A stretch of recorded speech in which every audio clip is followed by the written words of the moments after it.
అందరికీ నమస్కారం అండి. ఇవాళ మార్కెట్స్ అనేవి కాస్త ప్లస్లోకి వెళ్ళినప్పటికీ డౌన్ ట్రెండ్ని చూడగలిగే అవకాశం అయితే ఉంది కనుక దయచేసి అందరూ కూడా ప్రాఫిట్స్ బుక్ చేసుకుని బయటికైతే రండి.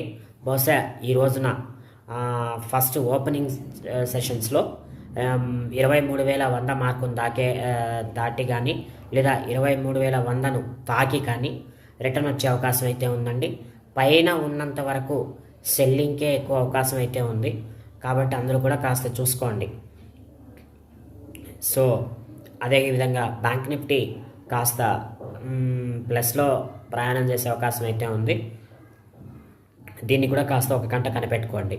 ఎందుకంటే ఈ రోజంతా మార్కెట్స్ అంతా కూడా హై వోలటైల్గా ఉండే అవకాశం అయితే ఉంది. సో ఈ వీడియో కనుక మీకు నచ్చినట్లయితే లైక్, షేర్, కామెంట్, సబ్స్క్రైబ్ చేయండి. అదేవిధంగా నా వీడియో పట్ల అభిప్రాయాన్ని కామెంట్ రూపంలో తెలియజేయండి, లైక్ చేయండి.